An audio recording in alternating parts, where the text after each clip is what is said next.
Welcome to episode 115, all about teaching poetry online.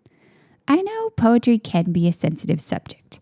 Maybe you love it, and it's tough to see how many students arrive in your classroom already anti-poetry. Maybe you're pretty lukewarm, and you look forward to teaching each year like you look forward to February slush. Maybe you had a perfect way to teach it, and now you're trying to figure out how on earth to move all your awesome activities online due to, global pandemic. I get it, and I'm pretty excited to share this episode with you. Frankly, there is not one activity I'm about to share with you that I don't love. So let's do this. Before we dive in, a reminder that there are just a few days left to join me inside Camp Creative, a free 5-day digital camp I'm running this holiday break. Let me fill your inbox with free, ready-to-use digital resources for a creative start to 2021. You can sign up in the show notes today at www.nowsparkcreativity.com. Now let's get to the show. Hey there, I'm your host, Betsy Potash, and one-pagers, project-based learning, and choice reading are my jam. I believe in you, and my goal is to help you explore all the creative possibilities you dream of for your classroom. I'm an educator, a chocolate cake aficionado, a traveler who can't wait to get back to Barcelona, and the kind of mom who brings her own mini makerspace to her kid's classroom when she comes to volunteer. I know this for sure, creativity isn't always easy. As a creative teacher, you get parent calls you treasure, and plenty of sidelong comments you'd rather forget. But here's the bottom line.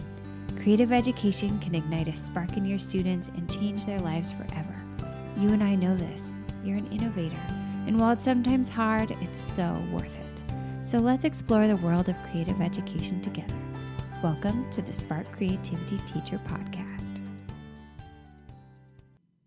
Our first digital poetry activity I call digital poetry tiles. You know, magnetic poetry, those tiny little rectangles you can push around on the fridge. I've always loved these for the classroom. It's so fun to see what students will create when they push them around, and they have that little bit of creative constraint that frees them up to create poems when they might get kind of intimidated by the blank page. I was thinking sadly this year that kids wouldn't really be able to play with magnetic poetry on anyone's classroom walls because who's going to sanitize those tiny little magnets? When I saw a few digital versions floating around the internet and became inspired to try it. And it's so easy and so fun. I already did a show about creating digital magnetic poetry, so I'm going to reference you back to that one. But the basic idea is that you just make little rectangle images inside PowerPoint or an online design tool called Canva, and then you drop them onto a Google slide with a pretty background. Then they just become a drag and drop activity, and students can create poems on the background of their choice and sort of delete all the tiles that they don't use in their poems and save their final piece as a beautiful poem image. And then you can have students put those all into a gallery. It is really cool. It is really fun. I hope you'll go and see what they look like in the show notes if you haven't seen these already. You can link up there to a gratitude poetry kit that I made for you. And you can also get a little preview of an education-themed digital poetry kit I'm going to be sharing inside Camp Creative. Number 2, blackout poetry. So no doubt you're familiar with blackout poetry. It's this really cool concept where kids take a piece of paper, it can be from a magazine or a newspaper or a novel, and they look through and choose words that stand out to them. And they just kind of outline them in pencil. And they write those down on a piece of paper and they sort of start to play with them. Could these words be turned into a poem? Again, it's that little bit of creative constraint that makes writing poetry a lot less intimidating for most students. Once they see the words that stand out most and that start to fit together, then they start to think about, do I need some connector words? Do I need an and? Do I need a the? And they go back into the text and they circle some of those and sort of gradually a poem emerges. And then they use a Sharpie to block out everything that's there. And I think a lot of a lot of teachers have been wondering, is it even possible to do blackout poetry with kids at home? Well, you can have them do it on paper that they might have at home, like a newspaper or a magazine. But I've created an alternative version for today where I just grabbed screenshots of text from a bunch of wonderful novels that are in the public domain. And I have the sort of blackout poetry templates waiting for you in the show notes. You can make your own copy of these screenshots from Jane Eyre, Anne of Green Gables, The Great Gatsby, and 1984. And I've also included an example for your students, because here's what I did. Here's how I took this digital. It was quite easy. I pulled up my slide with my screenshot of Anne of Green Gables, and I went through and chose words just like I would do on paper. And I wrote them down just like I would do on paper. And I figured out my poem. And then I just used black rectangles in the shapes tool to cover up everything that wasn't the language of my poem. So that might sound a little boring, but so is filling an entire page with Sharpie, and it's actually quite a bit faster. I used the shortcut Control-D for duplicate, and I just duplicated those rectangles and enlarged them to cover everything I wasn't using. It was actually pretty easy and quick, and it looked really nice at the end. Then I had a blackout poem, and I liked the look of it, but I especially like the blackout poem students design when they add kind of doodles and patterns within the blacked out sections. Like if their poem is about love, maybe they add like all these interesting twisty black and white hearts inside, or flowers, or, a picture of a person who's in love sort of artistically etched into the poem. Oh, I love that. And so I wanted to create something similar that students could do digitally. And here's what I came up with. You guys know I'm kind of obsessed with the free digital tool Canva, and you can get an educator account that's totally free that gives you access to all the features, which I love. And so what I did is I just went into Canva and I made a little black background shape for my canvas. And I dropped in some elements that I wanted to illustrate my blackout poem with. So my blackout poem goes like this: the imagination train, I understand. You question, I explain. And so I wanted to get like a little picture of a train, and I wanted to show that it was an imagination train. So I had it puffing out these beautiful watercolor flowers. And then I put a picture of two people with the watercolor flowers kind of raining around them as the girl is explaining imagination to the person she's talking to. And I saved these images and I dropped them into the poem. And it was really easy. It took me about 5 minutes and it was so fun. I love the look of the final poem. So I hope you're going to go see it in the show notes. But this is a really easy fix for students as they're creating blackout poems. If you want them to be doing it online, they don't have to lose that element of illustration. They can either pull imagery from anywhere. They could draw their imagery and snap a photo and then put it into Google Slides. They could pull photography or illustrations from the web, or they could go into Canva and make things specifically for their poem with a black background so that it just blends right into their blackout poem. Okay, number 3, digital book spine poetry. Have you heard of book spine poetry? It's so fun. You go into a library with a librarian's permission and you pull out books that can be crafted into poems by putting them one on top of the other. So the poem starts at the top title and it reads down through the titles. And I've seen plenty of these pictured around the web, and I always love them. And I always think, oh man, I wish this was an easier thing to do in the classroom, because it really does kind of mess up the library.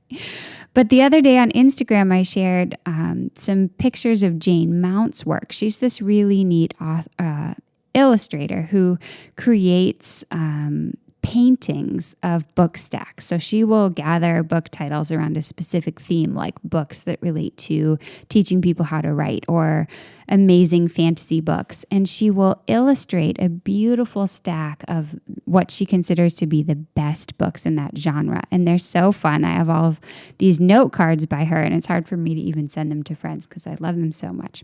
So one of my Instagram friends, Karen, messaged me to say maybe This work by Jane Mount could provide a springboard for creating some kind of digital book spine poetry activity. And that got my wheels started turning right away. And I have it ready for you. It's waiting on the blog. So here's how it works, basically. Students have a slide, and it's a picture of a wall with a shelf on it. And then covering the wall everywhere are like a million little book spines that I created, again, using Canva, that just have the titles of books that I think are popular with students right now, and a few books that they might not know that are sort of good titles for poems. So what they do is move those books around. My suggestion is, because the slide is totally covered with book spines, they can create their poem in the margin. They can just drag their books over and start to build down and create 1 or 2 or even 3 book stack poems, and then delete everything else on the slide and move their poem back over onto the shelf. I created 4 examples while I was experimenting with this, and it was super fun and easy. And again, it just sort of breaks down those barriers. When you're nervous about writing a poem, you'll feel a lot less nervous if you just have all these cool words right in front of you and beautiful book spines, and you're just basically playing, and it comes out really cool. Okay, number 4, I don't think a digital poetry unit would be complete without some spoken word clips.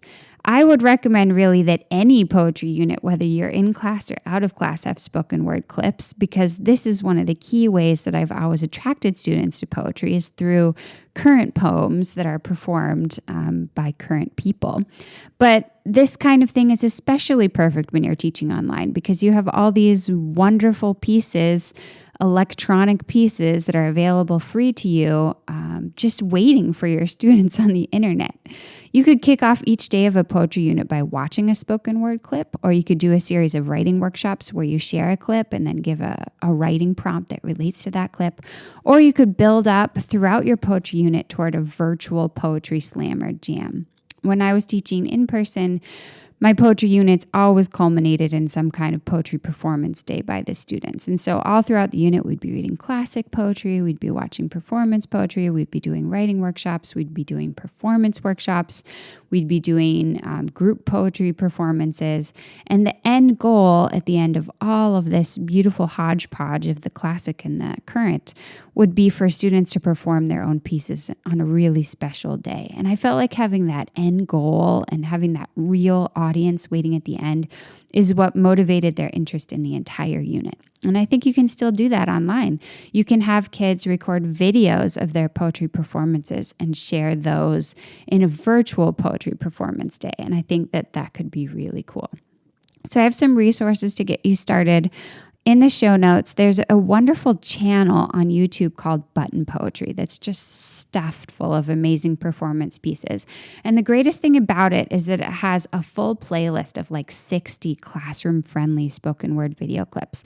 And this is harder to find than you might think. When I first started teaching performance poetry, I remember one night being up until like 1 a.m, just trying to find a few clips that didn't have a single swear word or reference to a more adult concept, because oftentimes when people are performing poetry about intense parts of their lives, they use a little bit of language, or it is a little bit more adult. So this is a super helpful resource for you. You're going to want this playlist from Button Poetry. I've also linked to a couple of blog posts of the past from me. There's one where I round up 6 of my favorite spoken word pieces for students and give you writing prompts for each. So this is a really easy way to dive into this. And I also linked up to my post about how to host a class poetry slam or jam. This is from in person, but I think it's basically adaptable to online. You can follow very similar steps. Okay, number 5, I am from poems. I have shared about these before. I think that the I am from poem is one of the most consistent wins for poetry that exists for students. It's this beautiful template based on a wonderful professional poem that just guides students through thinking about their favorite memories from childhood, sensory experiences, sensory details from when they were little kids that have stuck with them over the years. And it's amazing what they produce. The template guides them to mix and match like phrases that they heard as a child, tastes that they tasted, music that they heard, just all these wonderful little details.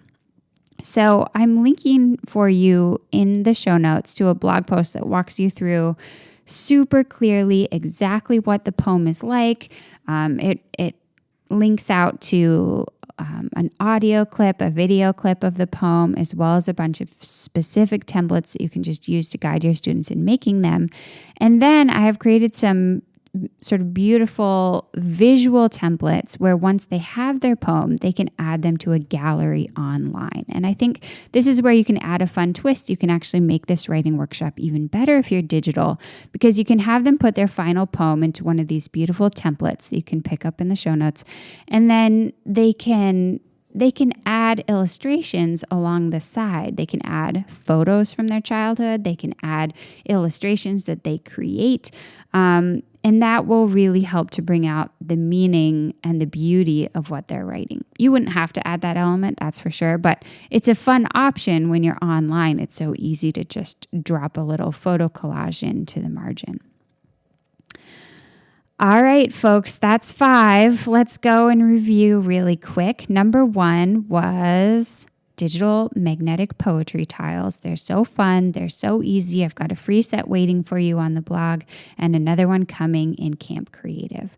Number 2 is blackout poetry with text from the public domain and then adding digital illustrations. I love these. I really do. I could work on more examples all day. It's so much fun.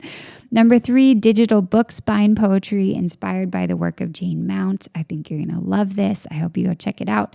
Number 4, spoken word poetry clips. One of my all-time favorites in any poetry unit, but it translates absolutely beautifully to online. And number 5, I am from poems, a consistent win for Poetry Workshop. So that's it. I really hope you're as excited about these as I am. I kind of want to go schedule a poetry unit right this second because I want to use them all, and I hope you're feeling the same way. Thanks for joining in today. Next week, the pod will be on vacation for Christmas, but you'll have a steady flow of ideas coming your way inside Camp Creative. Hope to see you there. If you're struggling to reach your students in this strange winter, you're not alone. Teachers around the world are watching sadly as kids turn their videos off, ignore assignments, and drift away.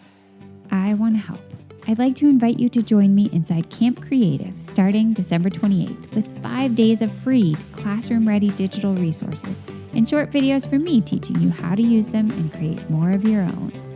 If you've got just 10 minutes a day, you've got time to open a beautiful brand new resource and find out how to use it to ignite engagement with your remote learners. We'll be diving into online stations, hexagonal thinking, silent discussion, digital poetry tiles, and hyperdocs. I'm taking signups for this free camp right now, so be sure to visit the link in the show notes and reserve your spot.